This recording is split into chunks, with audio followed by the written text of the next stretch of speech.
Hey, Sandy, how are you doing? Good. Am I muted? No, I'm not muted. No, I can hear. I'm doing well. Did you get your copy yet, or are you still waiting for it? Waiting for it. Still have the Okay. library one. I have to turn it in the morning though. It's all Ben's fault. Oh, Oh no. I do have a lot of connections in the Canadian library system, so do you? yeah. So I was sitting there wondering why my tea kettle wasn't boiling, and I went and looked, and I saw that I had turned on the one burner and put the kettle on a different one. Is that connected to you scheduling this to 7 a.m. too? Apparently, I do a lot of things like this. Yes. Hello, Josh. Well, alrighty. Other than Jacob's problems with power and scheduling, how's everyone doing? I know, Sandy, you said your book's on the way, but not here yet. Ben, how are you doing? I'm doing good. I'm still with still with the PDF version. Okay, you haven't moved on to the book version yet. Not yet, but I might get there because I was talking to my brother about this as well. Yes. I have the So- book around here somewhere. I just have no idea where. Yeah. And you're not I recommended it to my brother. He might get it with the Hebrew version. So we'll see. Very nice. I still haven't read the Hebrew version. I wonder if it's better, different. We'll have to do another book club with the Hebrew version. No. Yeah. Yeah, that's the advanced. Yeah. Right. Ben and Gilad are gonna have to lead that one. Yeah, not For me. sure. All right, what about you, Jacob? How are you? I am cold. That's why I had to get some tea. Well, you say that every day now, Jacob. My apartment is cold. I don't know, Sandy. I think our definitions of cold are a bit different than Jacob's. I would say so. My computer says it's 53 Yeah, degrees like- outside. That's warm. That's hot. 53 degrees. I'm already sweating when you're saying it.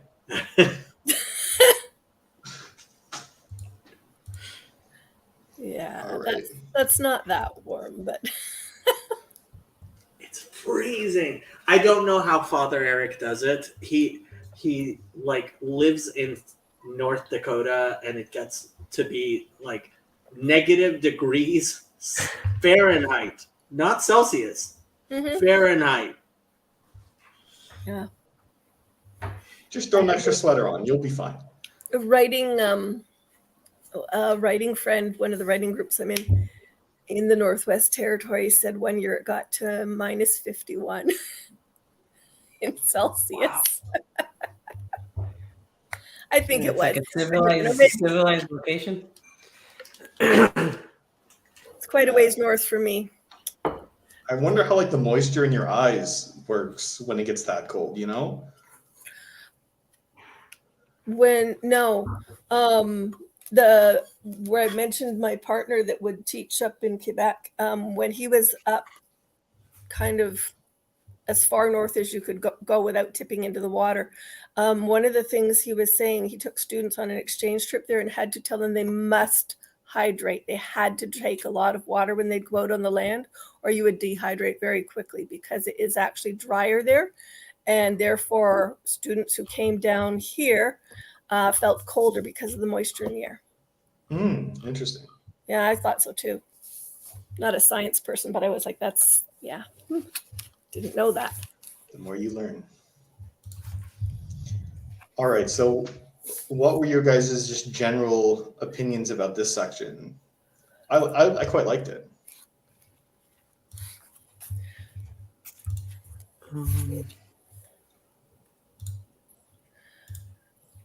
I need to collect my thoughts.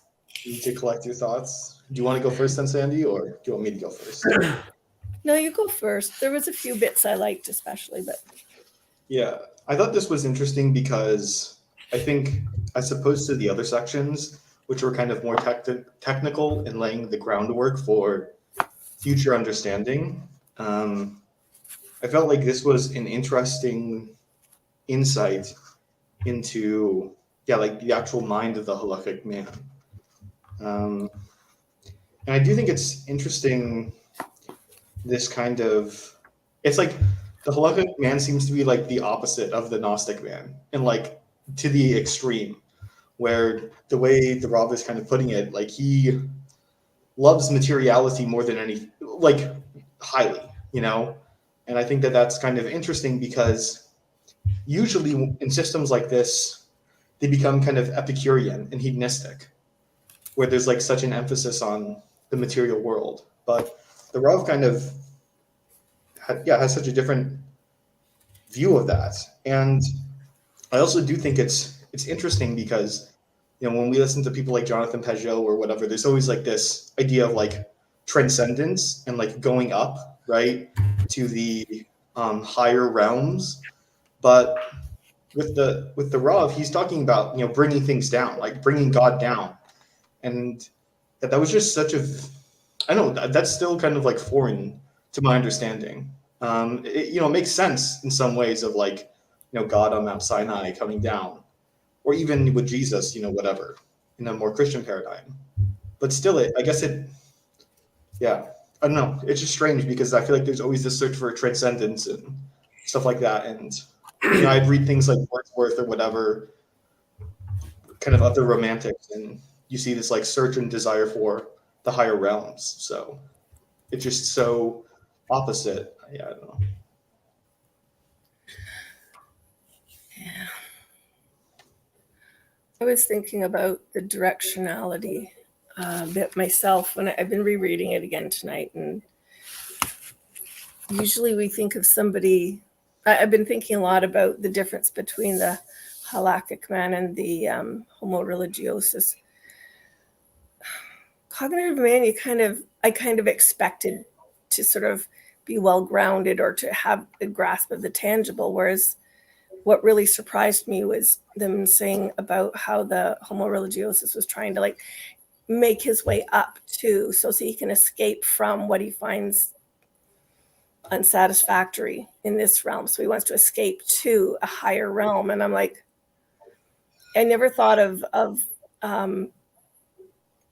I never thought of it as being escapism in a way, just trying. That didn't occur to me, but this week's really kind of emphasized that. And there was one other spot. Anyway, go ahead. I'll find it. Yeah, this all I agree with everything you were saying. I feel like and this also echoes kind of like what I was just discussing with Jacob in terms of the directionality as well, and that's, you can call it the potential in the material, the divine in the material, the when it's oriented right, like the divine in the material is also the orientation of the material. It's like, so I think there's an example earlier in the book where he mentions like everything that the Halakhic man perceives is with a specific, there's an a priori orientation. So if it's the sun coming up, everything is like for a certain reason or for a certain purpose. So I feel like that was driving that point, and really making the case about how it's our purpose, and what makes us, it's kind of like it's to our benefit, especially when you contrast it with like with the angels, right? This is given to us so that we can rise even higher than the angels, I guess one way to think about it. So yeah, I really like that. Mm-hmm.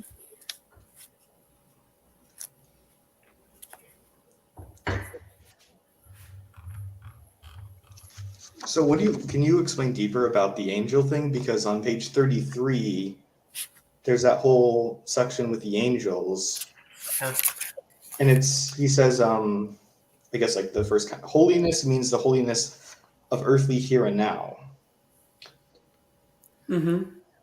And it seems, I don't know, when I read this kind of sections about the angels, it seems like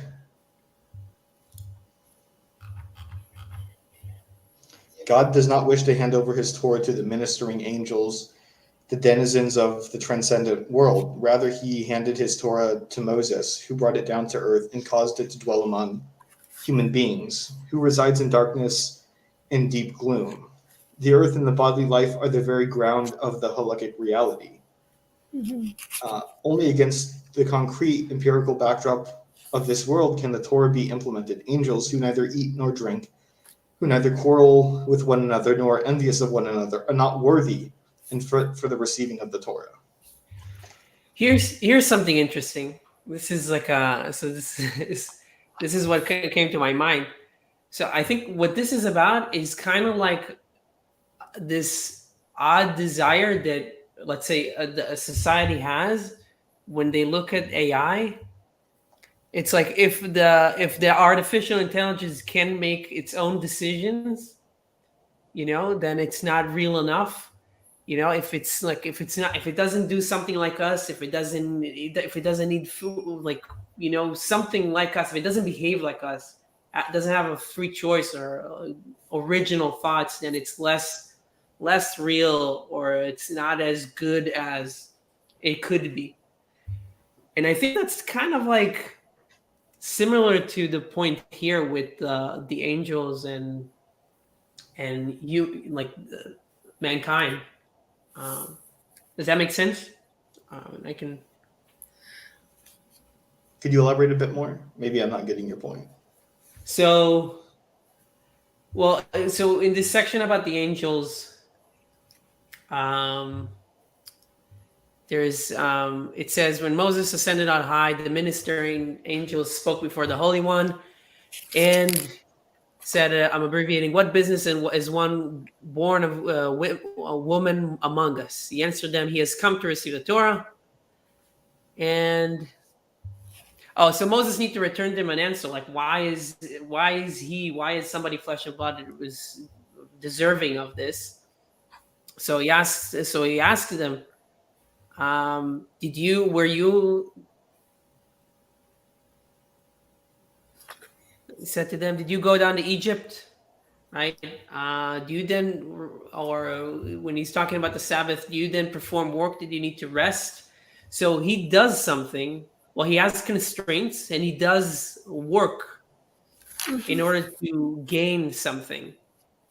And I think there is the same, maybe even here, there is something about this freedom of choice that is so important. Like man makes a choice to behave a certain way, and that gives him the benefit that the angels can't do, because the angels they have a specific thing that they're supposed to do. If you want to take it into, like, think about it like in the Matrix, the programs, as opposed to the one and the people that are liberated, the programs have a very specific thing that they need to do, and they don't deviate from that. And when they do, it's something else with Mr. Smith, but right, there's like the programs, and then there's the people that are getting liberated. So, and that gives them like seems like it gives them, that's what Moses sees as like why he and the people would be more deserving.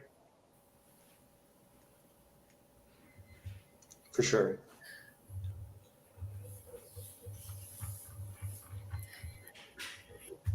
I wonder if that's also related to the holiness concept, where, right, it says holiness means the holiness of earthly here and now, where it seems like holiness in some ways regards like choice.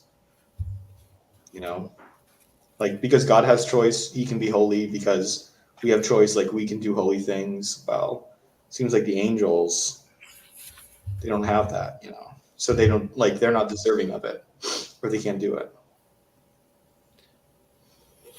Yeah. I don't know if it's that or if it's referring. I mean, I be open to other opinions as well. If it's holiness, means the holiness of earthly here and life is like, I mean, within us, within the life that we have holiness because a part of us is a part of our soul is God is in a part of our soul, right? There is divinity, and in the world is divine because it has to be divine because God is God is in everything, right? He's in the world, he's within the world, and he's out the world. It's like it's everything the same thing. So this is why even the here and now earthly is holy, or at least has that spark of holiness. Then can holiness become defiled? Because it seems like the act that a body can defile it, how does God defile himself? If it has a spark of holiness.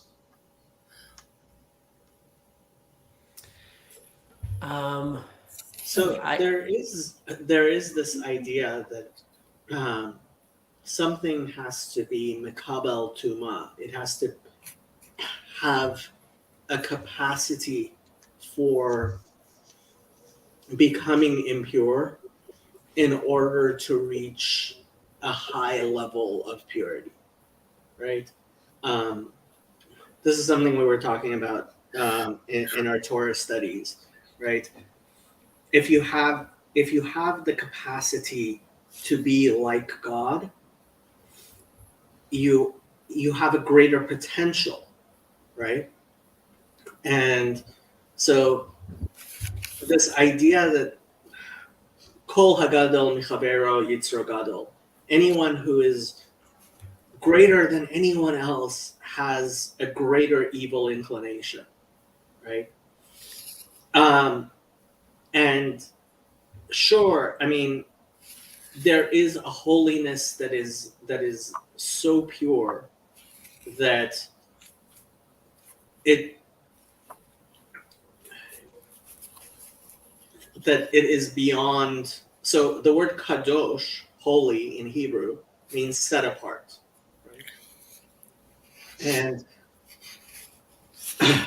there are things which are so holy that they're beyond any reach of the impure. But there's something special about something that has a capacity that can come down to impurity and be yet still be pure. There's a greatness to that which is beyond. And I think like what Ben was saying about AI actually really resonated with me because yeah, if like all of us know a Mary Sue, right? Have you heard of the idea of a Mary Sue? Nope. So in comic books, a Mary Sue is a character that's just perfect in every way, and like it's just not an interesting character. It's not a it can't be a protagonist, right? Right, that's the kryptonite idea with Superman. Yeah, there has to be a weakness there in order to actually, and I think that's the story of Torah, right? The angels can't go down to Egypt, and therefore they can't go up to Israel.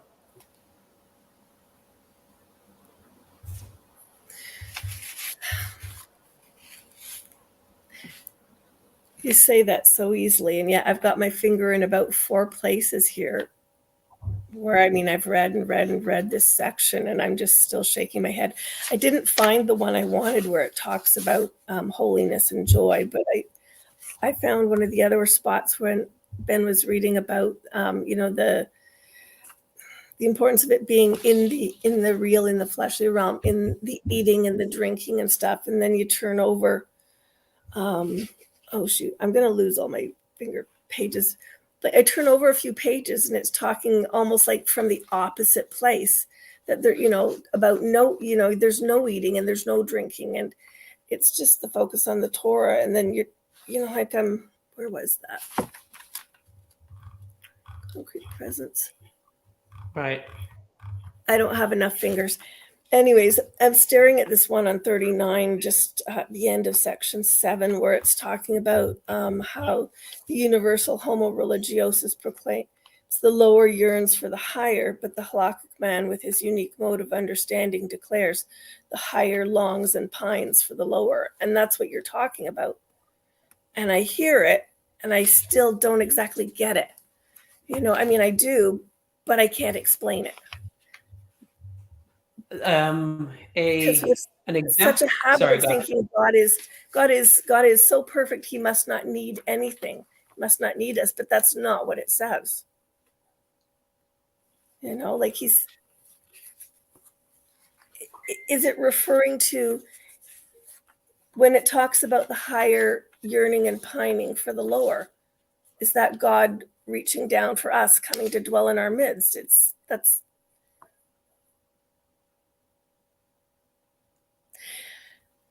Come on, Ben. Ratzah Kadosh Baruch Hu Dira B'Tachtonim. Explain. Right. Yeah. I mean, yeah. I think that's how I read it. Like how I read it in terms in long, not doesn't need, but like desires, longs for. And I mean, an interesting example that I heard that talks about this is, or like a metaphor or an analogy. I don't know which one. It's that an architect can have a blueprint of a house. They can have like a nice sheet of paper, and they will put all they know where everything goes and how it's supposed to look, and all the lines, and everything is calculated. And that's there, but without it actually coming to life on the ground, and builders coming in and putting the wood and putting the cement to make the foundation, and then putting the wood and doing all that. You could so that's the desire that God is. That's kind of like an analogy to the desire that God has for us to work with Him on creating that dwelling place in that world, in this world. Okay, so explain this at the top of 47, where it's talking about does it start there? Well, no, I mean it starts talking on the bottom of 46. Let's see. After he's talking about, you shall be holy, for I the Lord your God am holy, and you shall fear every man his mother and father, shall keep my Sabbaths, and the man that commits adultery with another man's wife, etc. And you'll separate between the clean and the unclean, and the beast and the clean and the unclean fowl. And it's going on, it's listing, it's talking about holiness consists of a life ordered and fixed in accordance with halakha, and finds its fulfillment in the observance of the laws regulating human biological existence, such as the laws concerning forbidden sexual relations, forbidden foods, similar precepts. And it is not for naught that I can't say his name properly, Maimonides included these prohibitions in his book of holiness. And then it goes right into holiness is created by man, by flesh and blood. Through the power of our mouths, through verbal sanctification alone, can we create holy offerings for the temple treasury and holy offerings for the altar. The land of Israel became holy through conquest, Jerusalem and the temple courts, through bringing 2 loaves of thanksgiving, Jerusalem, or the remainder of the meal offering, temple court, and the song, etc. And it goes on. And there's so much song mentioned in here, and like the Psalms and the songs, and so that sends me right back to God creating. He creates everything with his voice, with his mouth, with whatever he has that is like our mouth. Mm-hmm. And then we create holiness that somehow that's something that I've been taught that comes from God alone is holy kind of thing, but we create holiness, it says, and that fascinates me. Like we create holiness by our own speaking God's worth and things back to him, like just that one line, holiness is created by man, by flesh and blood, just stopped me like right in my tracks. I had to read it over a few times. Right. It's what we spoke about last week or 2 weeks ago about how we we have all the blessings are speaking to the source of holiness and bringing that down into this world. So it's creating, but it's you can use different. I guess you can use different verbs there in terms of like it's creating, but it's also taking that. It's all only in the proper orientation. Like the land of Israel wouldn't. The two breads are not going to be holy if they're not for a specific purpose. The heifer or the cow, the young cow that goes into the temple is not holy unless it's for that specific. It's for that specific purpose. So it's created by purpose and by action. Let me give you an analogy.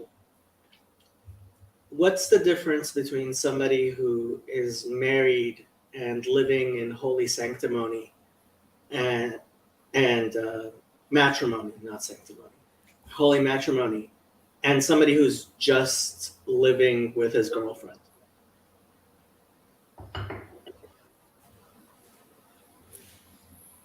I'm not the right person to answer that question. My life was upside down. So I'm just not. Probably I going to can be tell you what intense. the answer is, but I should not be the one to tell you. No, Elijah, Ben? What's the difference? Ben, you're the only one that's married, right? So you got to do the heavy lifting for us in this analogy. I mean, I can only propose. Sorry. Do you? Okay, I will go ahead. You answer, but then I'll give you my answer. But it's backwards. I don't know the right answer. I mean, the other thing that comes to mind is commitment, a specific commitment. But I don't know if there is anything else that we're thinking You about. make vows to each other. So, I'll say two things. First, just before Jacob asked that question, I was wondering about a word when Ben was explaining. And I'm not sure if the word fits where you were talking, but I kept hearing the word resonance. That kind of, anyway, resonance is the word that came to mind. And the difference is, so when I think about matrimony, marriage, I said to Jack that life, faith, I said there should be no joining without celebrating the other person. You cannot just simply be with somebody. And I don't believe you can just be with somebody in simply a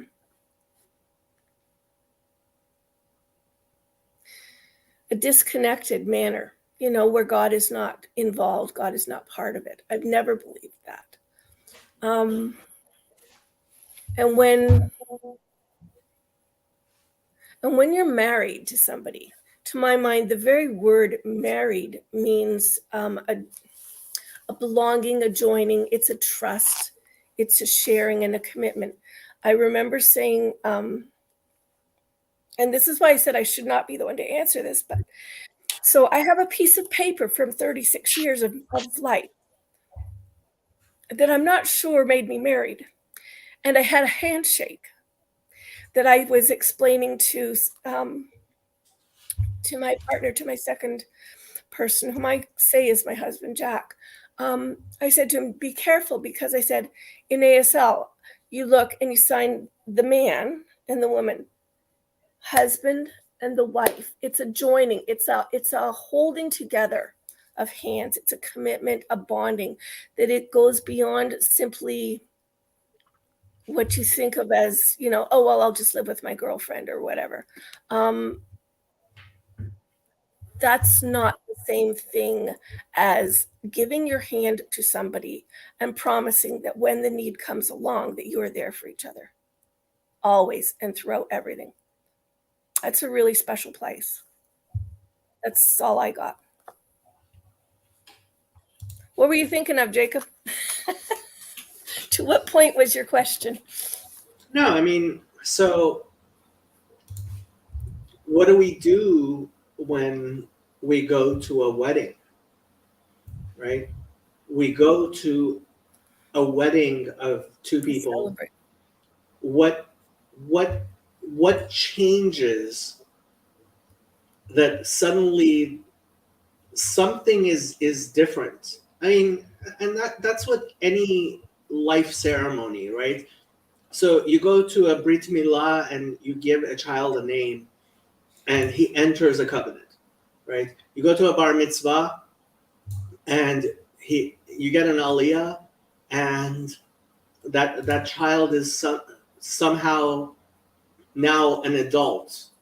You go to a wedding, and something changes. You go to a funeral, and somehow the fact that you had a funeral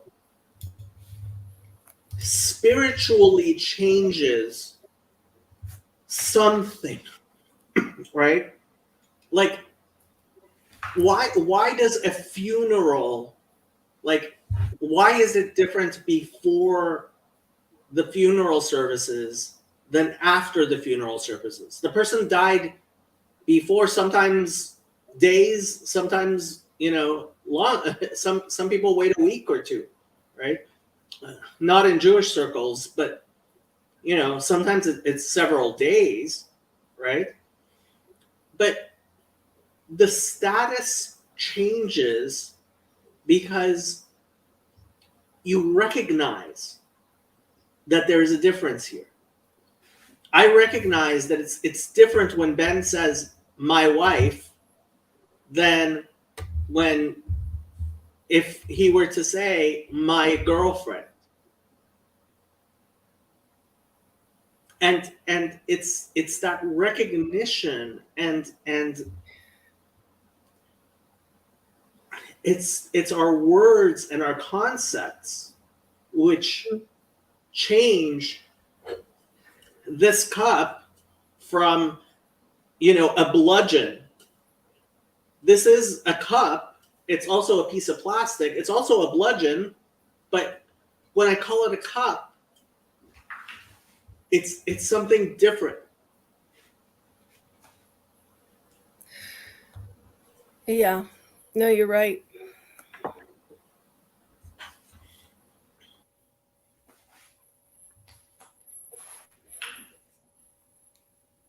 Yeah, I guess it's coming back to the purpose, the orientation of the thing that you're doing, because in marriage too, it's supposed to be, I mean, if it's grounded in tradition, so it's supposed to be for a certain cause, or for a specific purpose or purposes. And Sandy, maybe you would also like this, because you said you like etymology. So nisuim in Hebrew, I think this is right, but nisuim in Hebrew has the same root, which is marriage, has the same root as nisa or litnase, which could be in a negative way, but in a positive way is to bring up or to carry somebody up. So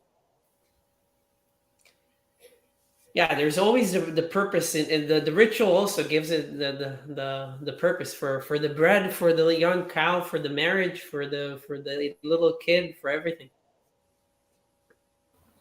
So Ben, I'm guessing you had a Jewish wedding. Sort of, yeah.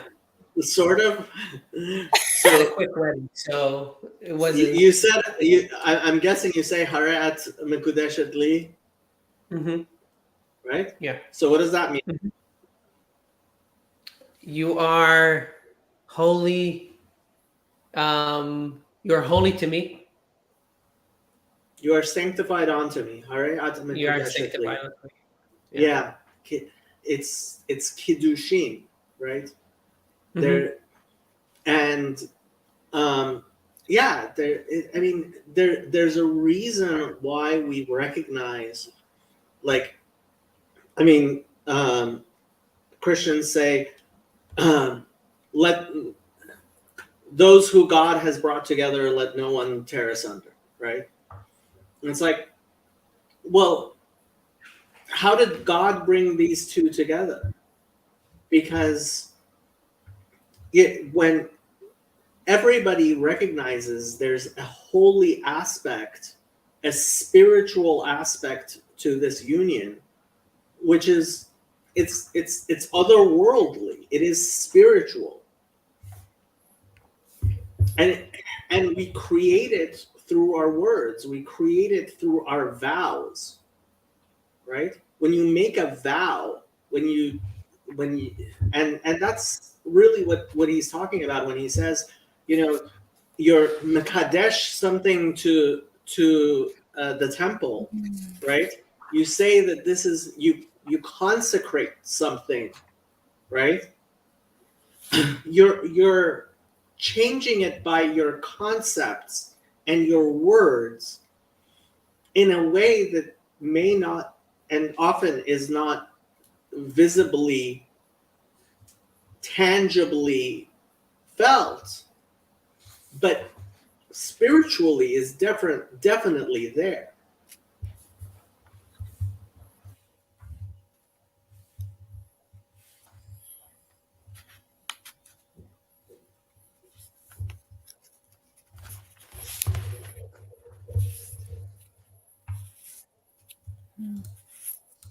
I just noticed that I also highlighted what Sandy, what you said about the yearning for lungs and yearns for the lower.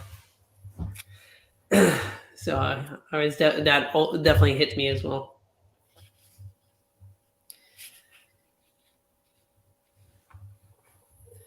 There's, yeah.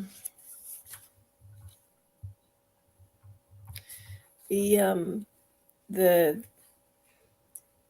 word that you were describing about lifting up, I think you can't lift, well, you can, I suppose, lift up from below, but it's harder. I mean, you see it sometimes in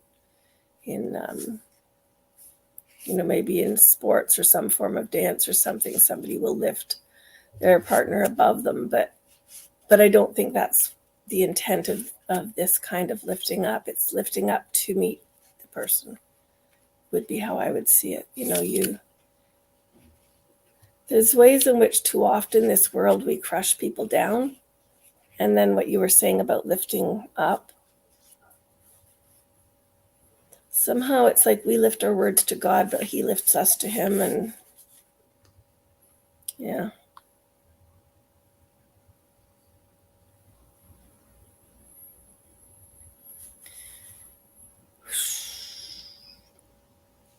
I'm sorry, I'm staring at page 45. It's good too.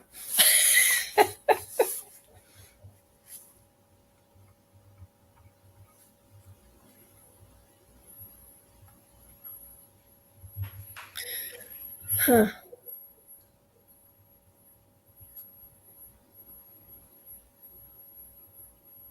Okay, so this book asks a question that I'm curious about. And I'm not trying to hurry through the pages. I'm just kind of, I don't know why I'm like holding the book and it's there. So, where's the sentence start? I don't know. But it's talking about how the halakha reversed the spiritual direction of homo religiosus Instead of yearning to rise from below to above, from earth to heaven, from images and shadows of reality to the plenitude of lofty existence, to a Purontic overflow, like the aspiration of the Platonists, to the ideas of the Neoplatonists, to higher worlds that emanate from the absolutely unknowable and transcendent one. The halakha occupies itself with the lower realms. You were talking about that. When Halakhic Man pines for God, he does not venture to rise up to him, but rather strives to bring down his divine presence into the midst of our concrete world. And it says, one verse says that I have talked with you from heaven, from Exodus 20:19, and then mentioned as another verse. And the Lord came down upon Sinai. Jacob just said that. But the question it asks is, how can both of these verses be maintained? And what grabbed my eye when I was mentioning page 45 was, I'm guessing, so Rabbi Akiba says, Scripture teaches the Holy One, blessed be He, bent down the heavens, lowering them to the top of the mountain. Rabbi says, Scripture thus teaches that the Holy One, blessed be He, bent down the lower heavens and the upper heaven of heavens, lowering them to the top of the mountain.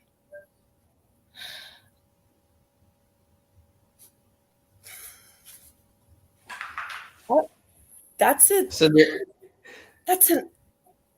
odd, interesting, like absolutely amazing picture, because you don't think of, I mean, we talk about bending time, everybody talks about things, but to actually bend the heavens and the heavens of the heavens down to the top of the mountain where he spoke with Moses, is that what he was saying? Like that's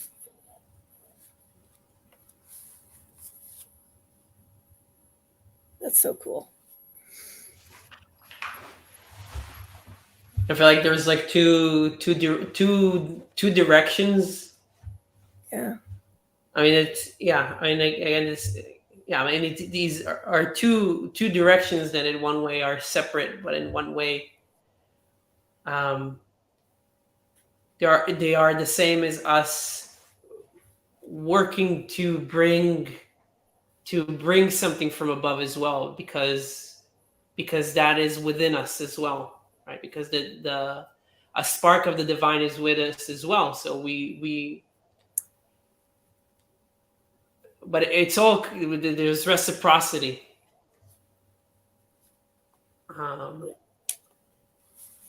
Is that the point that Jacob you made when it was on Sinai? Sinai wasn't the tallest mountain; it was the lowest mountain, and that's because it was a place. Maybe I don't know if that was the point that you were making, but it was a place that's reachable. Like you can get, like it's it's not up in the mountains, and only people that wear certain outfits and spend enough time can reach it.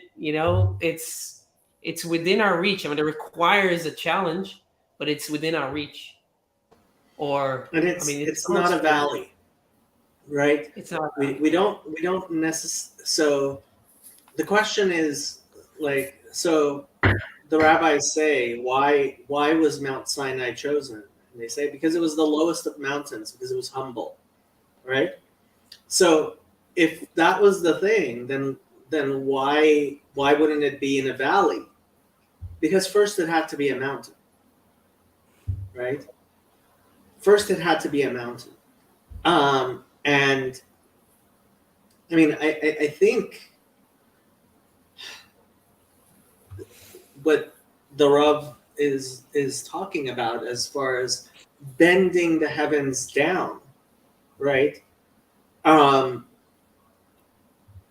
We bring, our hope is to bring God's will and reveal it in the world. That is what we're trying to do. But at the same time, it's not like God is lowering his standards. He's bending heaven in a way that brings us up to him. And I think, that there are a few sentences which are used to explain why God created the world.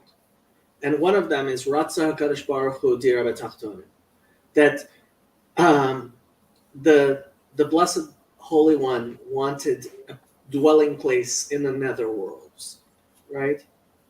That God wanted. God is a creator, and in order to be a creator, he needs to create, right? But God doesn't need, right? It's the creation is, in a very real sense, completely nullified to him. I mean, these are the things we were getting into in more depth in the Torah studies, Sicha, we were getting into, right? Why is it Echad and not Yachid? Because you have to have a Sheni. Why is it one and not only or unique? Because one implies two. And it is the recognition of that second that it is completely nullified and completely dependent in its existence on the one, which makes the one be that one. I mean, this really goes back a lot to the whole discussion that I've been having with Father Stephen about the Trinity and the mistake of Islam, right? Islamic monism also completely misses the point of Jewish divinity in completely negating how we as human beings can represent the divine. They're both mistakes. It's not just that the Trinity is a mistake and Islam isn't. Islam is also mistaken because they completely deny the capacity of the human being to draw to embody godliness in the world.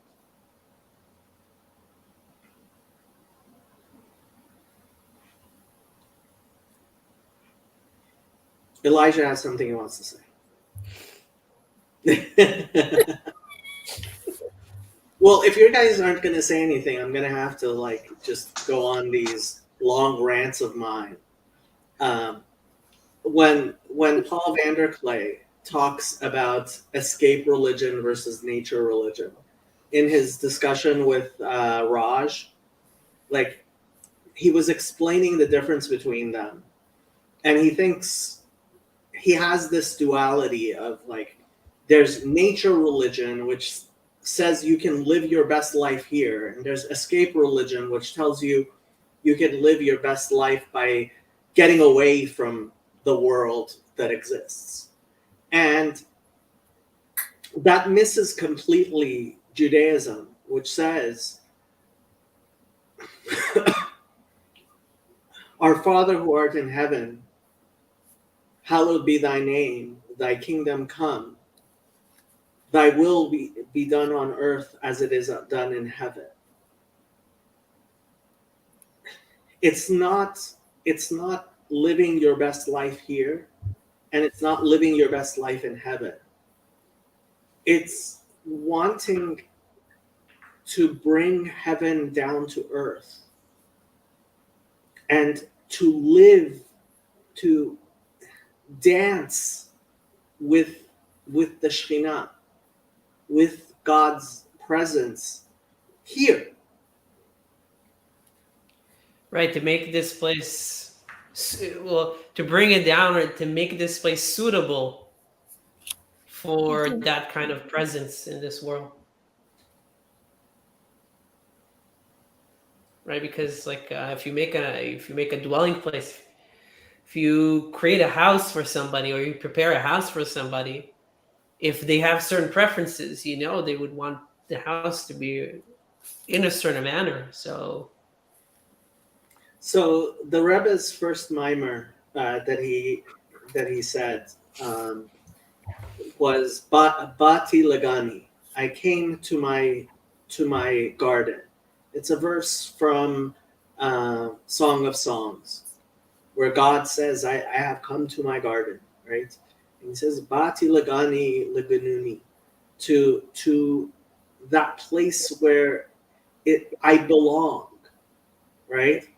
So heaven is where our soul was and where our soul will return to. But it's not the same heaven.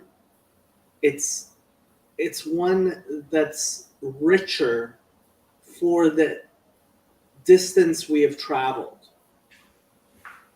Mm-hmm.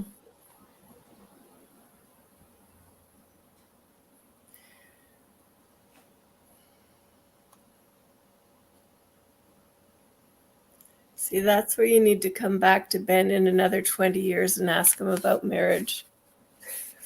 Well, once he has a kid, or two, or three, Bezrat Hashem, Ken Yerbu. That I'll be too. able to, yeah, I'll keep you updated. You'll keep me updated? Okay. With any insights. Once you have a minyan at home, we'll talk. Okay.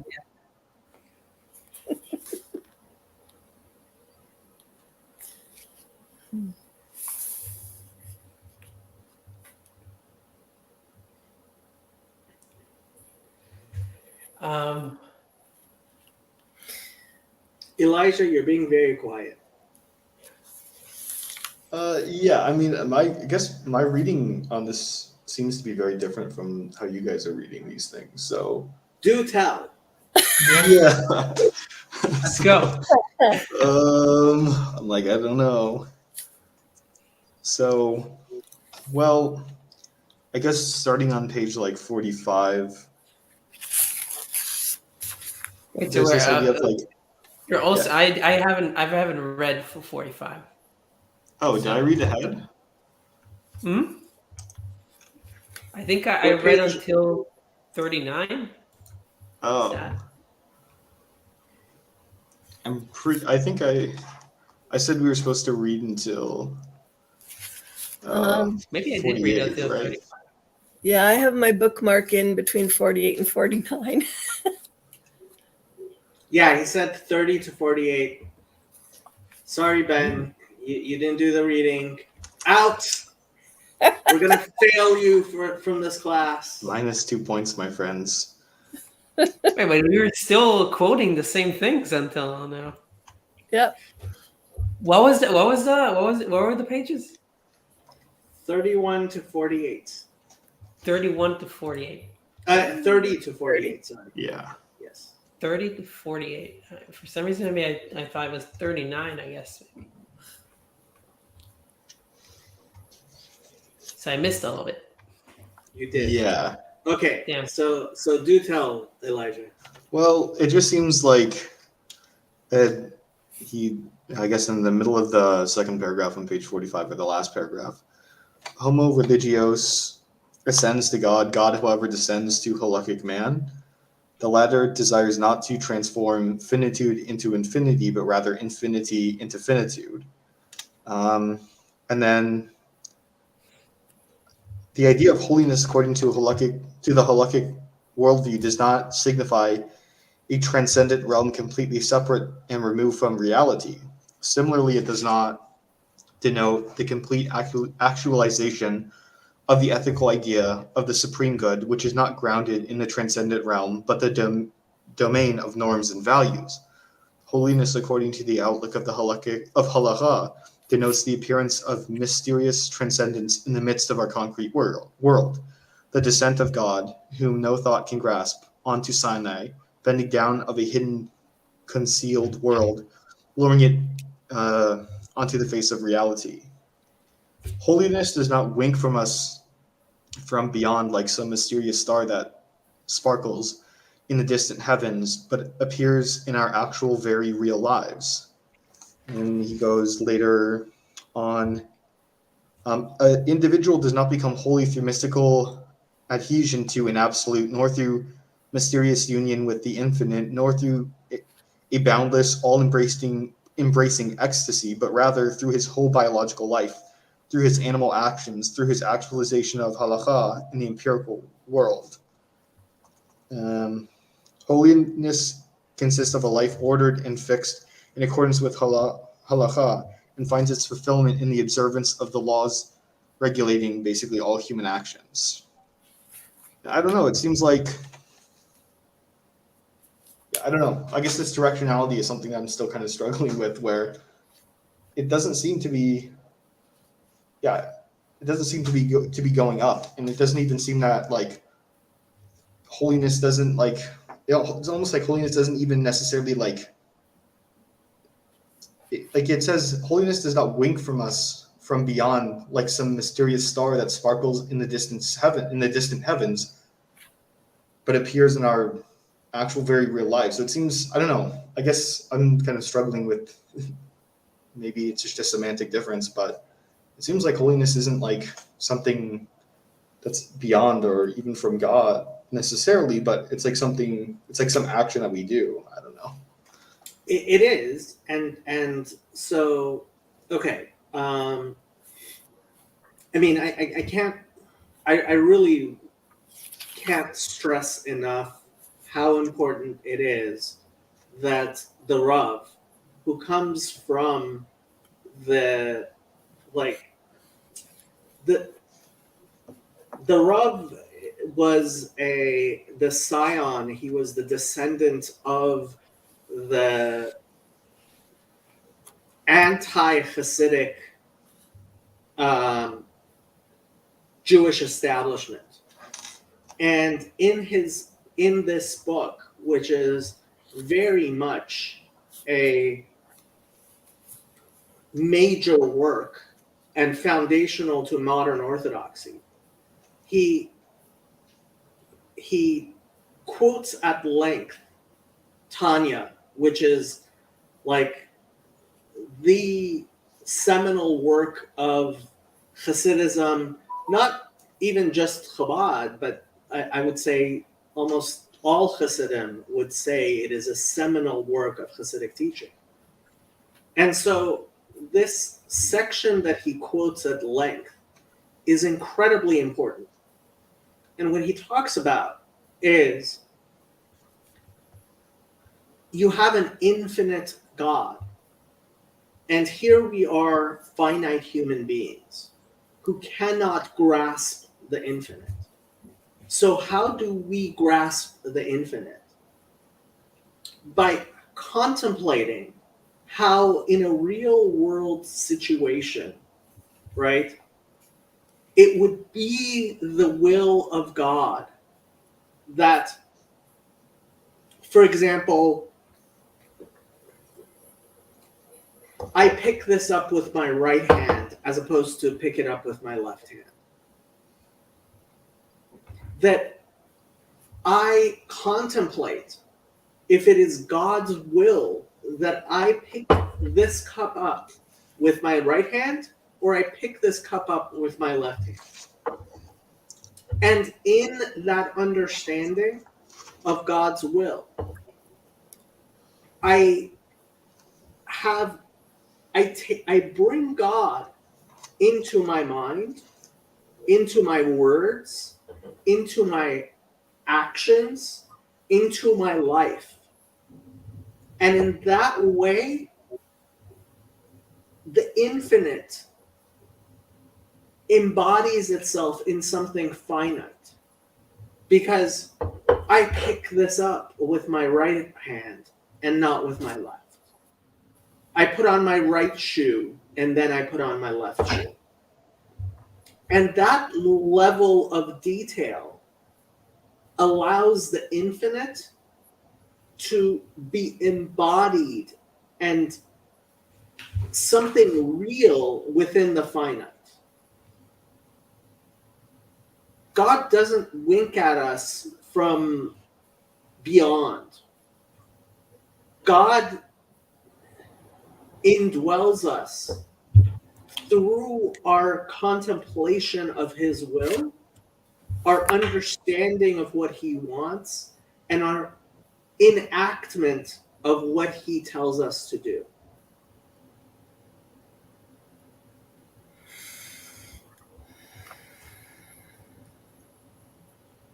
And it's a very physical thing. You pick up the glass. Yet you do it because God told you that is how you do it. Right. I mean, and that's part of it's not. I mean, that's part of the what the Torah is about with mitzvot or the Noahide laws is to tell you about whatever other thing that you take is to tell you about the right orientation for your actions that you're taking.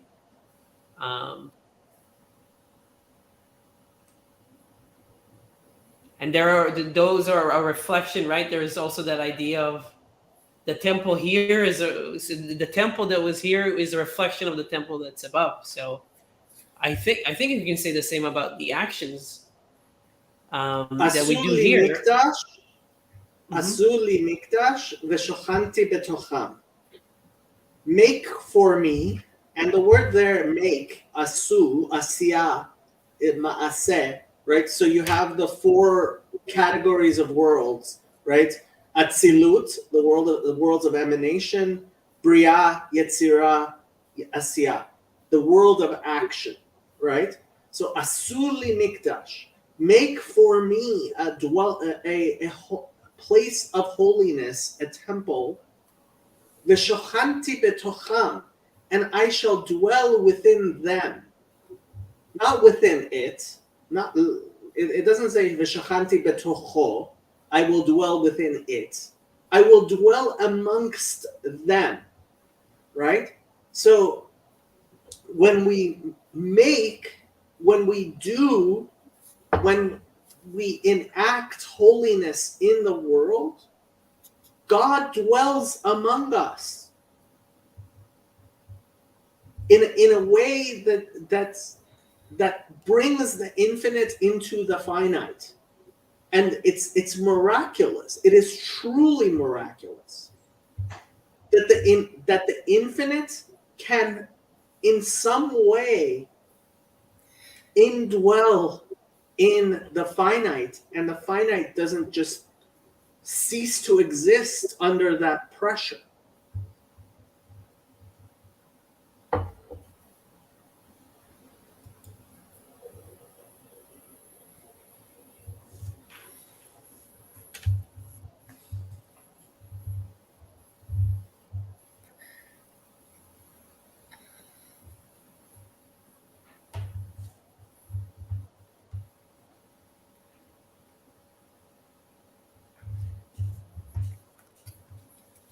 Okay, so does this go?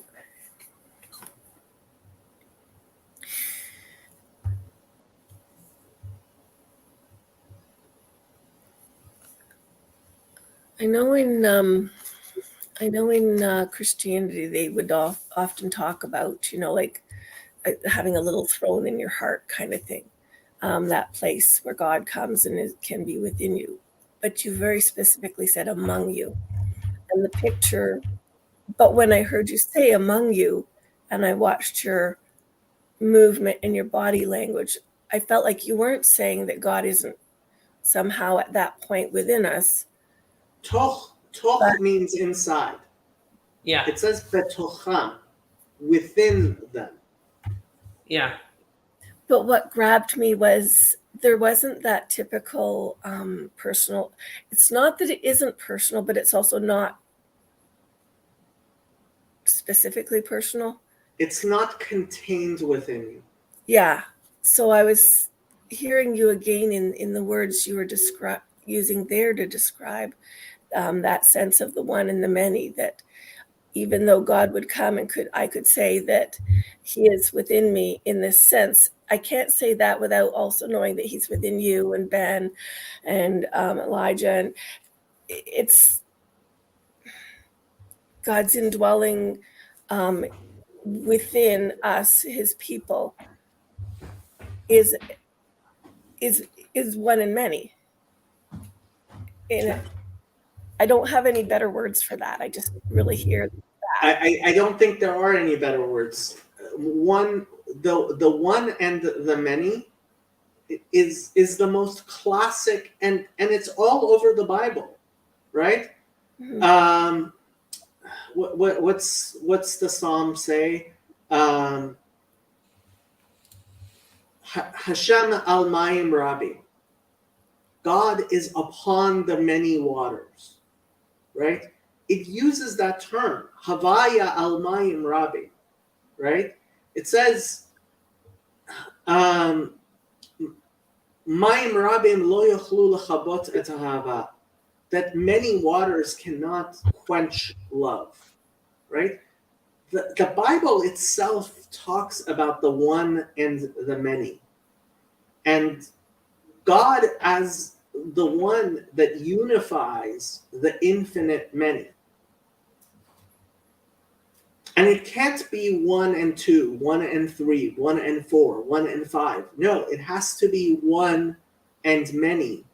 And the infinite many unifying to express the one. And that's what we just spoke about in terms of our action. This is also what we do, is like to unify, to bring things into the many, that is the material, the thing in the world, and our own actions into a reflection of the one. I think that's good. Yeah, you represent God in the world, and that's why it's so important to have concentric, like, there's something absolutely magical about clean your room, because it's that place where you are, and you clean your room, and it starts, and it starts within you, right? You clean your room, right? And you clean your room, and then you clean your room, right? That concentric embodiments of holiness that for a truly holy person exudes out of them and reaches out of them and includes others. I feel like say the in one of the names for God is makom, a place. So I feel like in Hebrew it should be like clean your place. Yeah. And the place keeps growing, right? Like your place is your room, and then it's good enough, and then people can come in and it's organized. It's good to be a place, and then your place includes other places, and right? Yeah. Okay, now I have to pull up Kedusha. So during the prayers, there is a place where we say Kedusha. When the congregation, it's kind of in a very real sense a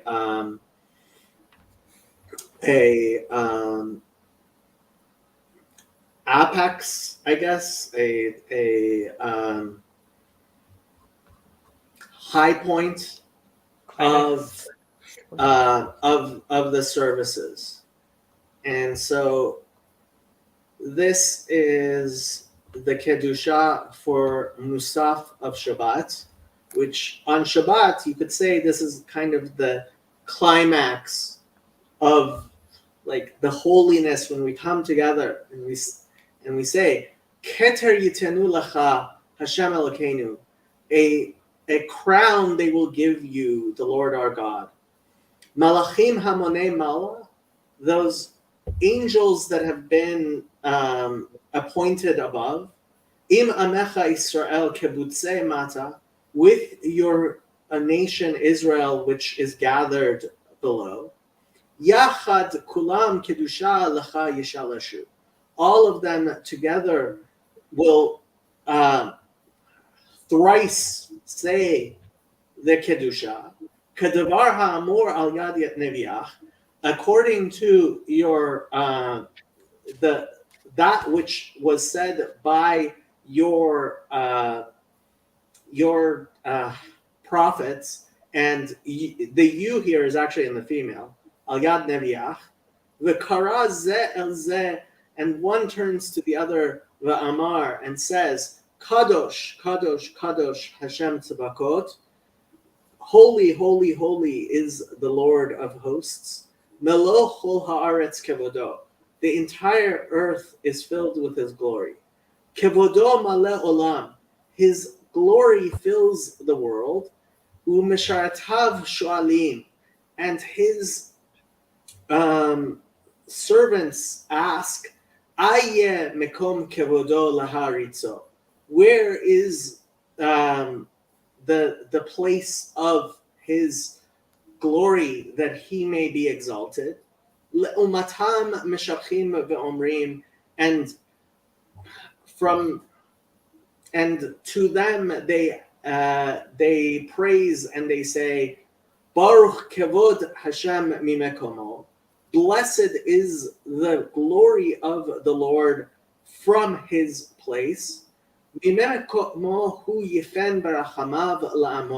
From his place he turns in mercy to his people. Who unify his name night and day.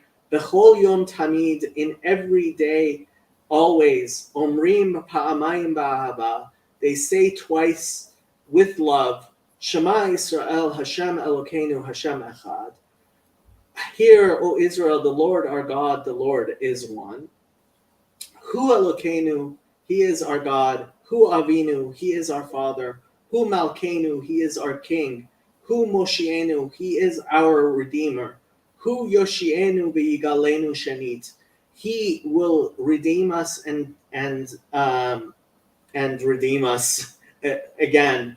V'yashmi'enu berachamav le'enei kol chai le'amor, and he shall make us hear in his mercy before all that lives. Hen ga'alti etchem acharit kereshit, it is so that I redeemed you first and last. Lihyot lachem le'elohim, to be for you as God. Ani Hashem Elokechem, I am the Lord your God. Udivrei kodshecha katuv le'amor, and in your holy words it is written to say, Yimloch Hashem le'olam Elokayach Tzion Ledor Vador, hallelujah. The Lord will rule, will be king forever, your God, Zion, from generation to generation, hallelujah. That's one of my favorite parts of the liturgy. And I forgot to actually put it up when I was reading it. Good job, Jacob.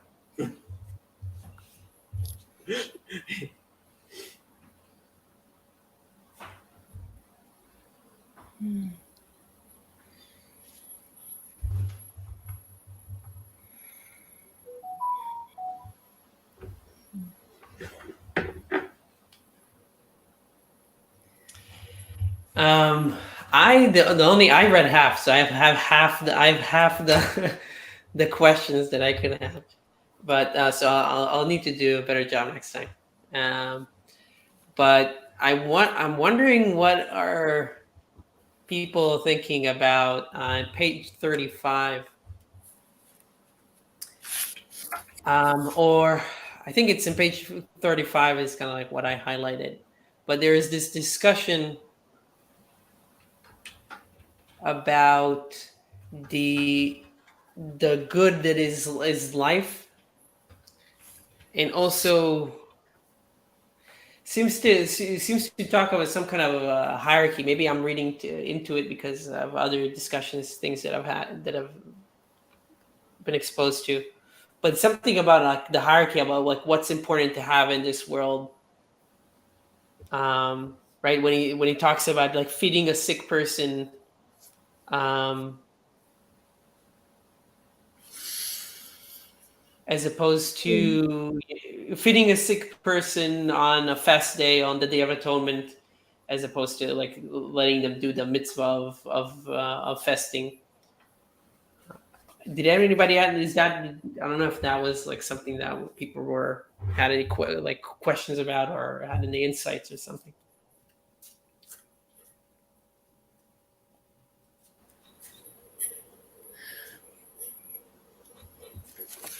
I don't know if I had thoughts or questions.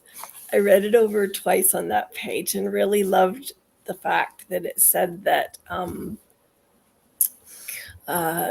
was it? I know he was saying his grandfather disagreed with the legal view that on the Day of Atonement, one feeds a sick person who's in danger of dying small amounts of food,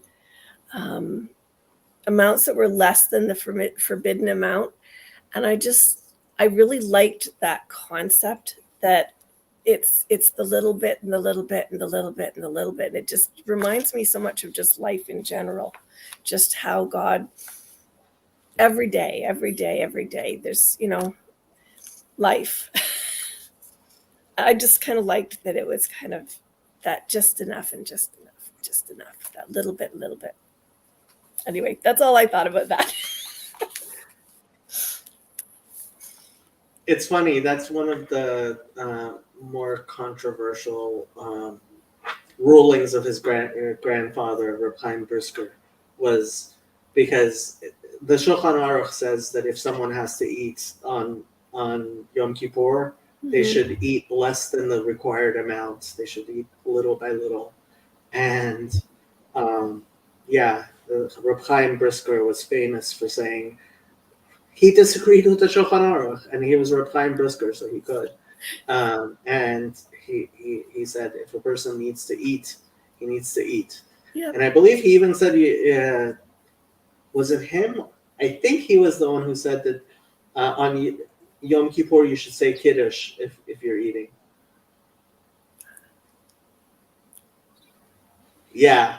there's actually a nusach for Kiddush on Yom Kippur that according to him. Yeah, it's pretty interesting. It makes sense what his grandfather said. I just enjoyed that phrase, that something just about that, just that little bit less and a little bit less, but just to keep it going. What do you think about halfway down the page? I kind of like that sentence as well, where it talks about, what was it? Let's see if I should go back from there. Where he comes after what he's talking about there, and he says, does that say the law of Pikuach Nefesh? Pekuach nefesh, yeah, saving a life. And he said that overrides all the commandments, and its far-reaching effects are indicative of the high value the halakhic viewpoint attributes to one's earthly life. They serve to confirm and nurture the value. Then I just love that last sentence. Temporal life becomes transformed into eternal life. It becomes sanctified and elevated with eternal holiness. And I thought, wow. We're just talking about the necessity of just, like the differing of the how do you save a life, that one thing that says life has value, and even though it is, the Day of Atonement, even though this is the law, even though you save the life, And then right from there, it goes right into talking about, our tangible temporal life becoming transformed into eternal life. And I'm like, oh, I have a feeling that goes back to a whole bunch of questions at the beginning, and why you brought up marriage and what does that mean, and all of the ins and out of all those very tangible elements of everything that, goes through our day-to-day existence, and somehow all of that becomes sanctified and elevated with eternal holiness, from temporal to eternal holiness. I'm like, whoa, yeah. Right.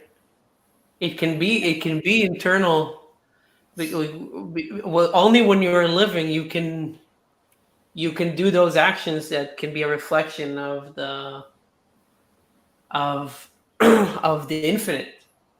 So that's why I'm understanding now of like this. That's how temporal life becomes transformed into eternal life. Is it also going back to what Jacob was talking about? When he taught was, sorry, I'm going to go back to that, the one and the many, and how we represent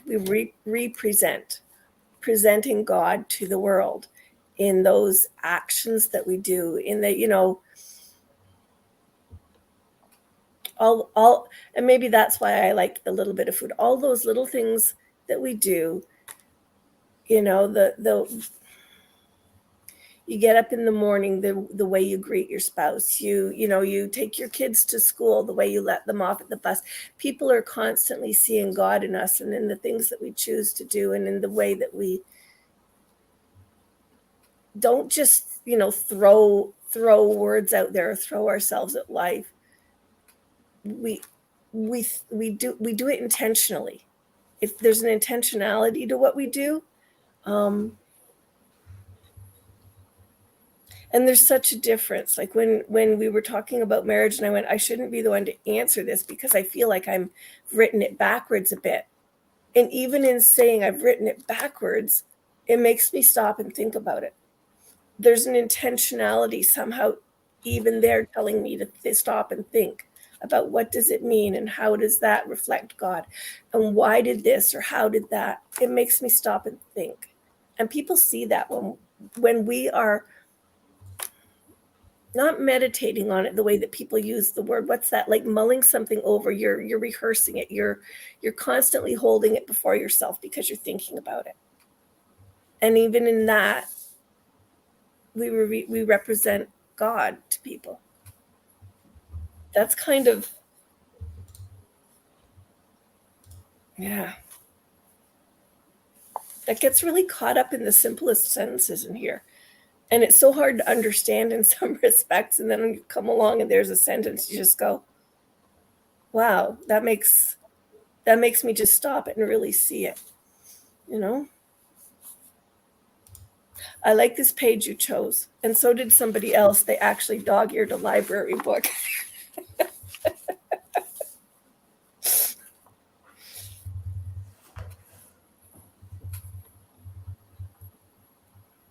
But if you truly know people in the library system here, it wasn't me. I'm not gonna say anything. I know who did that to your book.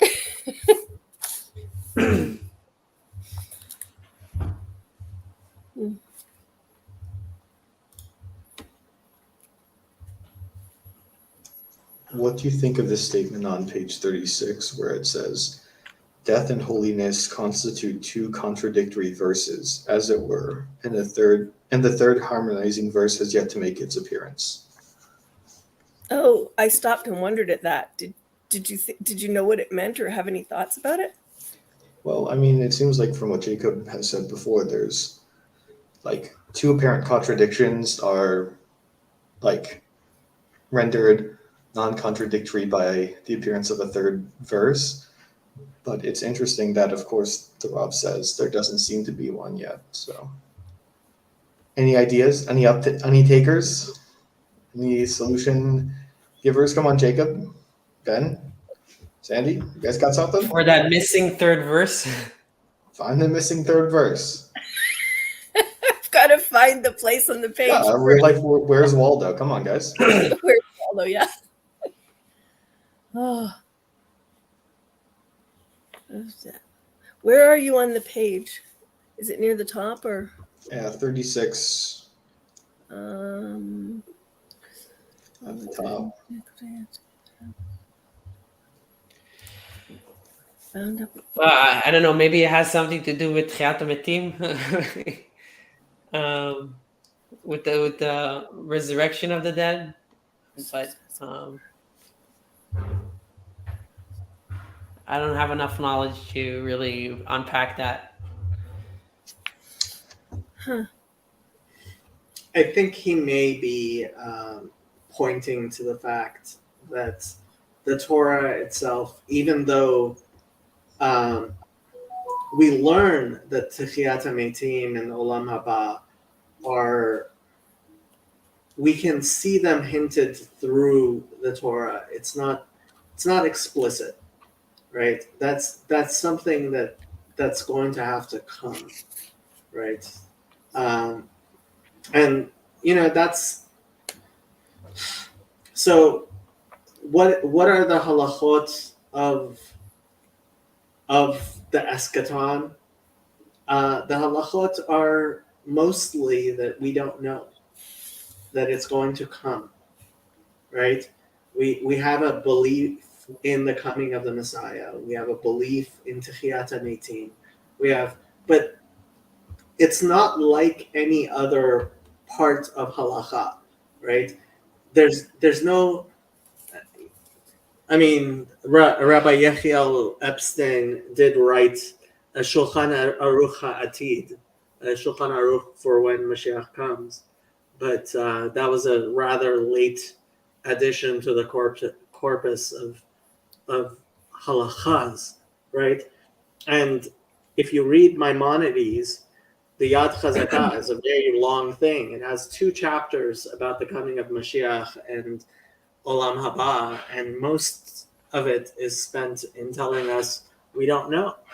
That's something that's going to have to come, and so I think he's very specific when he says this is something that we have to wait for.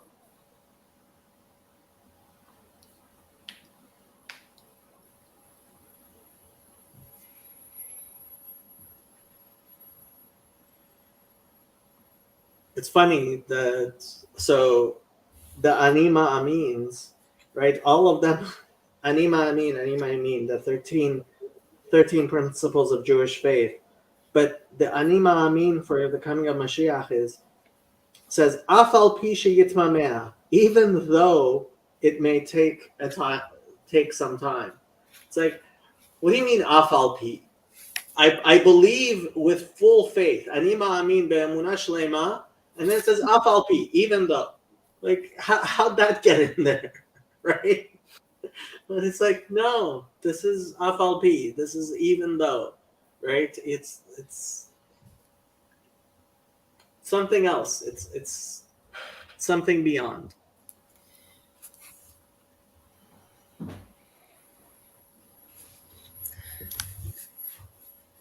I like even though. I catch myself using that phrase sometimes. I go back to that word resonance. It's somehow got this resonance between points, and maybe that's what he's getting at. What you just said, there's these 2 contradictory, the holiness and the death, and they're like, it made me think of when you talked about why God chose Sinai as the mountain where he met with Moses, because it was the lowest one and therefore the most humble. Somehow or another, when you say to us about even though, that's where I'm picturing. that place where God reaches down. And when he reaches down, he's going to bring us up. Or that completion, it's a half of an action. There's that, how he did for a time bring Moses into heaven by bringing heaven down to Moses. Or bending the heavens and the heavens of the heavens. But at some point, it all comes together. Somehow in whatever that is at the end, I know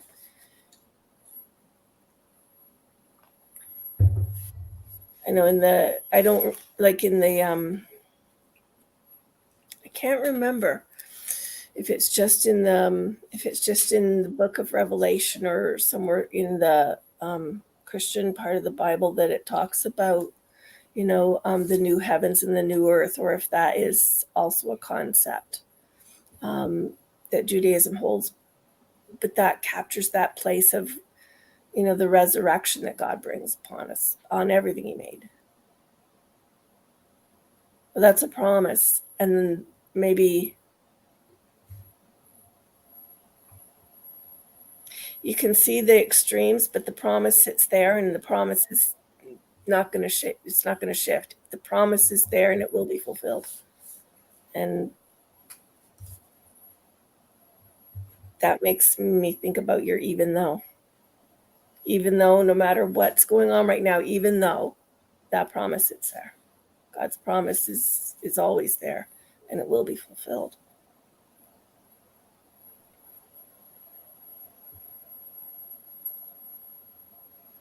Maybe I spent a little bit too much time thinking about, was the verse from last time, or was it earlier about, if you only had the law and you didn't have heaven, or you only had, I'm going to butcher this because I can't remember the exact wording, but if you only had, if all you had was a minute with the law and nothing else, that minute would be worth more than anything imaginable. Or if you only had, was it God in the heavens? What is that verse, that saying that I'm striving for? Was it last week, or that sort of, that place kind of? I have the weirdest things pop into my head or into my heart when I'm thinking things, and this just makes me think of that when you talk about even though. Sounds familiar. Saying of the Fathers, Mishnah Avot 4:17. He used to say, more precious is 1 hour in repentance and good deeds in this world than all the life of the world to come. And more precious is 1 hour of the tranquility of the world to come than all the life of this world. That one, yeah. It's one of my favorites. And it was by Rabbi Jacob. So.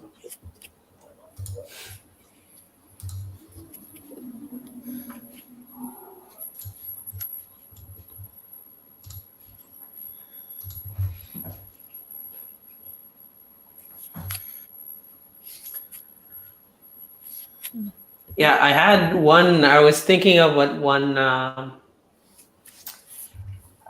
from the liturgy as well. That was, I feel like, is related to what we were talking in terms of orientation and in our actions in the world. So I thought maybe I can read this to you. I'll just read the English translation, but this is in the morning prayer.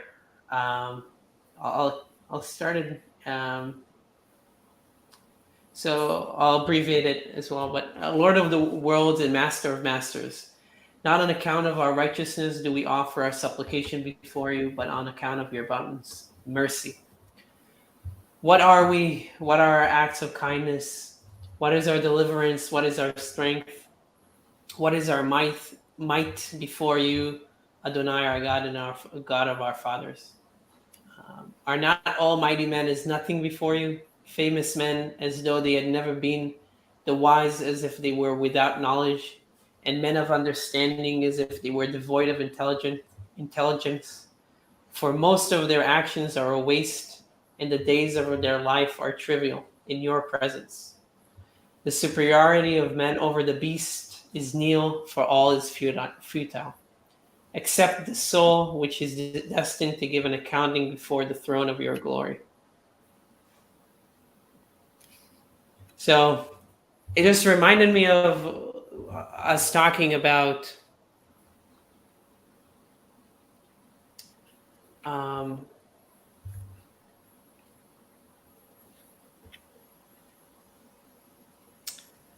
us creating things in the world, as opposed to them being a reflection of what's above, or an accounting for, like, that throne is like the wise people that think they know, and the giborim, the mighty men that are like the heroes, is another translation that we like in modern Hebrew, gibor and hero. Those that see themselves as heroic, they're nothing as to, in that reflection. So Yeah, the Hebrew of that, like, it's one of my favorite prayers too, and the Hebrew just doesn't translate, I don't think.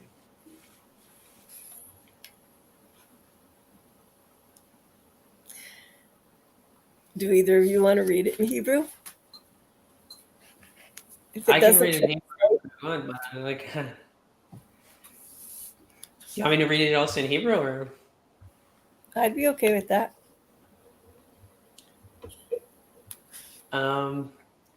It's ריבון כל העולמים ואדוני האדונים, לא על צדקותינו אנחנו מפילים תחנוננו לפניך, כי על רחמיך הרבים. מה אנו, מה חיינו, מה חסדנו, מה צדקותינו, מה ישועתנו, מה כוחנו, מה גבורתנו, מה נאמר לפניך, השם אלוהינו ואלוהי אבותינו, הלא כל הגיבורים כאין לפניך, ואנשי השם כלא היו, חכמים כבלי מדע, ונבונים כבלי השכל, כרוב מעשיהם תוהו, וימי חייהם הבל לפניך, ומותר האדם מן הבהמה אין, כי הכל הבל. לבד הנשמה הטהורה, שהיא עתידה לתן דין וחשבון לפני כיסא כבודך, וכל הגויים כאין נגדך, שנאמר אין גויים כמר מדלי, ושחק מאזניים נחשבו, עניים כדק עיתון. I might be butchering this because there might be like a certain, in intonation that you need to do some. No, it was good. Although I think a few times you said ain when it's ayin. Ein? Yeah, if I remember correctly, a few of those you said ain, it's ayin, and it's yeah. It's a problem where I don't really know how to read the. You don't know the nekudot? You're just reading. I learned it in second grade, and then it's I love it. I absolutely love it. So I just kind of remember. So I just know how it would. So I read it as if it's like I know it from modern Hebrew, what makes sense, but it's probably not always the same. Okay, I'm gonna put people to sleep, but I'm gonna actually find it. You want to learn? Where was it? Ribon Kol Almin. Where is it in the morning prayers? It's been so long since I used to say my morning prayers. I'm such a guy.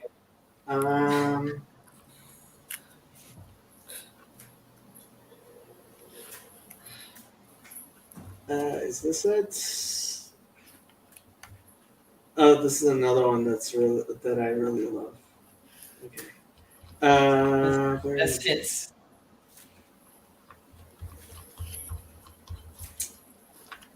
Top. What is it? Top 40s? Is this the top 40s?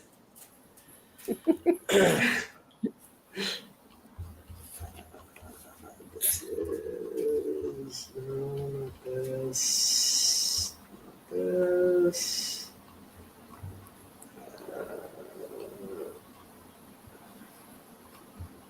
But Ribon Almaya. No, that's a different one. Zachrin Zachrin.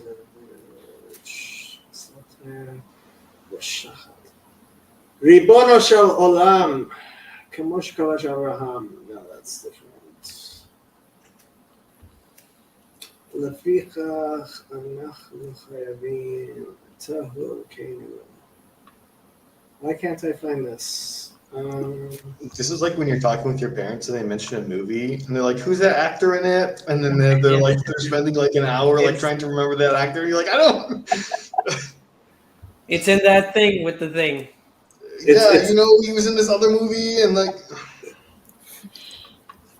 I mean, if this isn't the morning prayer with Abraham, it's right after Abraham, Avraham, and the Tachnun. I'm actually giving him accurate information. I don't know if it makes it easy. Uh, I think this is a divine sign that Jacob needs to say his morning prayers a little more often than he does now. Yeah, so he knows where to find the things he really likes. Where is that? Can I send a link? Is that a thing? Yeah, send me a link. Put a link in the thing. Although it's yeah.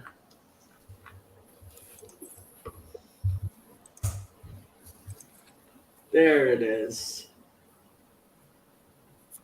I think I'm using the ריבון כל העולמים ואדוני האדונים לא על צדקותינו אנחנו מפילים תחנוננו לפניך כי על רחמך הרבים מה אנו מה חיינו מה חסדנו מה צדקותינו מה ישועתנו מה כוחנו מה גבורתנו מה נאמר לפניך השם אלוקינו ואלוקי אבותינו הלא כל הגיבורים כעין.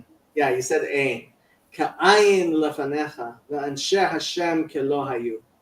וחכמים כבלי מדע ונבונים כבלי השכל, כי רוב מעשיהם תוהו, וימי חייהם הבל לפניך. ומותר האדם מן הבהמה עין, כי הכל הבל, לבד הנשמה הטהורה, שהיא עתידה ליתן דין וחשבון לפני כיסא כבודך. וכל הגויים כעין נגדך, שנאמר הן גויים כמר נדלי, ושחק מאזניים נחשבו, הן איים כדק איתו. Yeah. Right, to my defense, in modern Hebrew, we don't really use ayin, Yeah. even though it's like yesh mi ayin. We just say ain, which is like nothing or no, like en matzav is like no way. Ayin is kind of like nobody uses that. Yeah, it's an archaic language. That's the funny thing. Like, yeah. We're gonna have to teach you to actually read the nekudot again. Yeah. I mean, that will help me and my wife. My wife also needs to learn Hebrew. That's the next thing. Yeah. And then you're going to have little babies and teach them. And that makes language so much more fun. Mm-hmm. The cutest thing in the world, one of my friends on Facebook put this video of his 5-year-old teaching his 3-year-old how to say the morning prayers. Like she's sitting there with her little children's siddur, and she's like showing him Baruch. Yep. Mm.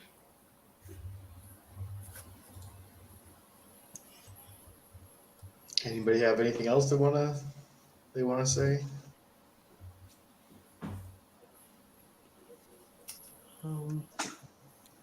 The only thing that I mentioned with that page 35, the only other thing is like that it was interesting to me because it seemed to be talking about some form of hierarchy, maybe within Judaism of peace and kindness, versus truth and justice. And I read a midrash that was like that's related to that, so that's why it hit me, and it was like it's interesting to me that there is this. It seems like there is this hierarchy where peace and kindness is elevated above others. Yeah, this is actually one of the things that gets most controversial is and it's something like we as Jews have had to defend many times, this idea that no, we have higher values than truth, right? And I've had people tell me, like, how can I trust somebody who tells me that they would lie to me? And it's like, because I'm honest enough to tell you that there are times that I would lie to you, right? Because anybody who lies to you and says, I would never lie to you, is lying to you. There are times I will lie to you because I have higher values than telling you the truth, right? If I'm hiding people from the Nazis, I'm gonna lie to you. If your wife asks me very nicely not to tell you about the surprise party, I'm gonna lie to you, right? There are times when I will lie to you, and I am being honest about that because I realize that there are higher values than telling the truth. And in fact, there are higher values than everything, right? There are values that transcend, because God transcends any other value, right? And just that recognition, it's something people don't want to hear, right? They don't want to hear me say,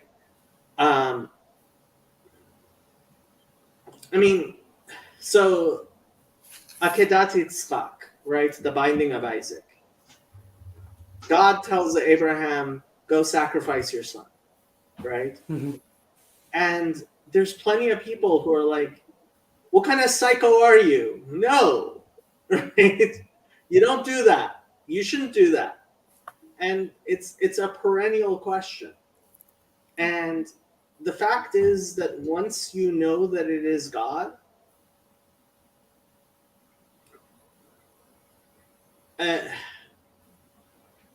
that even Avraham Yachbosh et Rahamav, right? He has to conquer his mercy and place God at that highest place that is beyond any other place.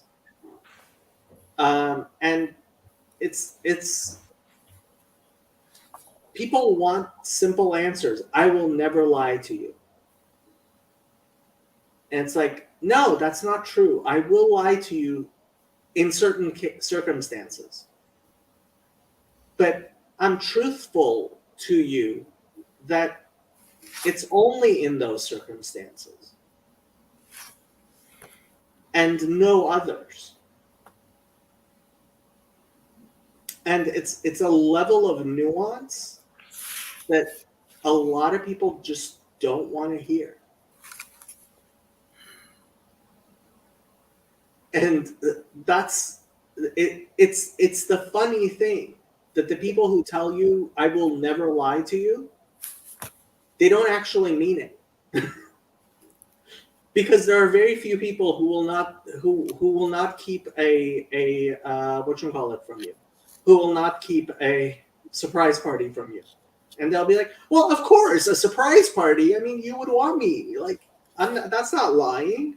It's like, yeah, it's not, but it is. Yeah, but it's also it's not only that the person would say I would lie to you. It's also saying that I would lie to you in certain circumstances because I recognize that in those circumstances, peace and kindness, or those virtues, are more important in some way. Yeah. So my aunt, and I can say this now because it's been plenty of years and nobody's going to get prosecuted. My aunt, she had a lot of horrible things happen, and she and her husband that were actually pretty old, and their 37-year-old son died in his sleep. And he was living in Las Vegas at the time, and nobody knew how to tell them. So they invited a friend who's a physician over to their house, and they slipped tranquilizers into the drinks of my aunt and my uncle.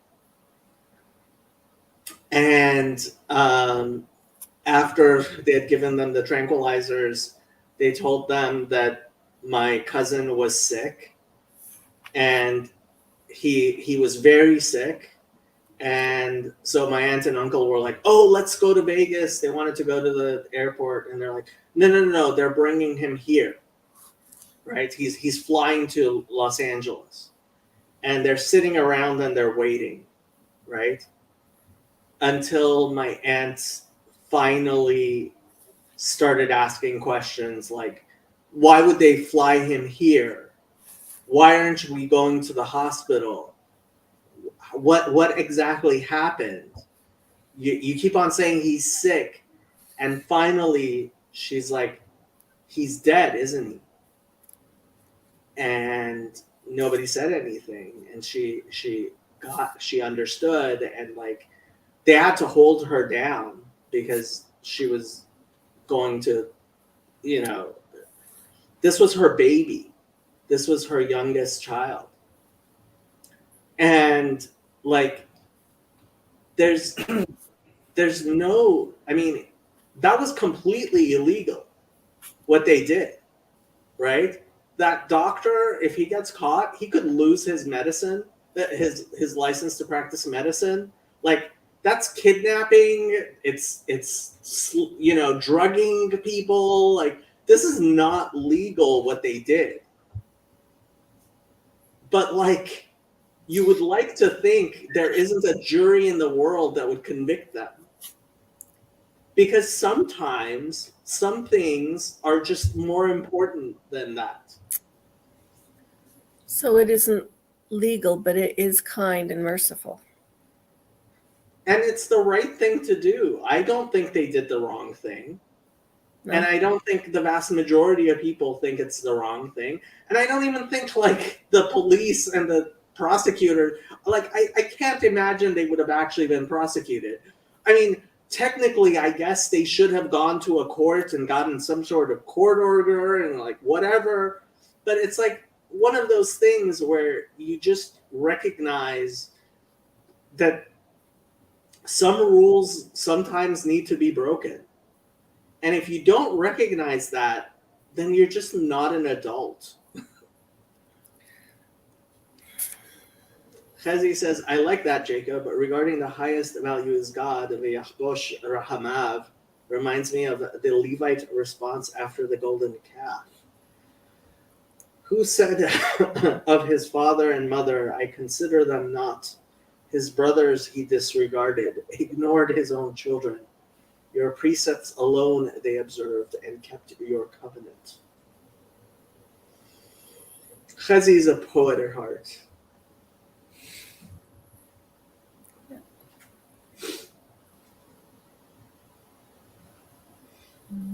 Okay, we're getting to be 9:00, and I have a busy, lots of things after this. Elijah, you want to wind it down? Yeah. Thank you all for coming. Next week, the pages will be 49 through 63. I am going to be traveling next 3 weeks. So I will not be able to do it. Maybe Chezi or Jason. They both will find somebody, hopefully, who has admin rights on here. And if not, I'll have to kick somebody with admin rights off and give somebody else for admin rights. But I won't be able to be here. But Chezi or Yosef or somebody who knows enough to actually answer some of your guys' questions will hopefully step up. But I won't be able to do it in 2 weeks. Alrighty. Well, it was good talking to you guys. Thank you for the people in the chat who lurked, and hopefully Sandy will come in next week.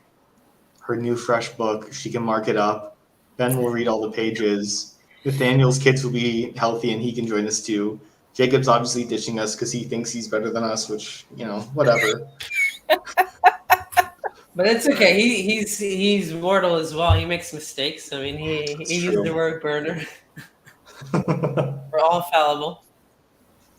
Here we go. All right, thank you guys for coming. Thanks. Good night. Yep. You too. Night.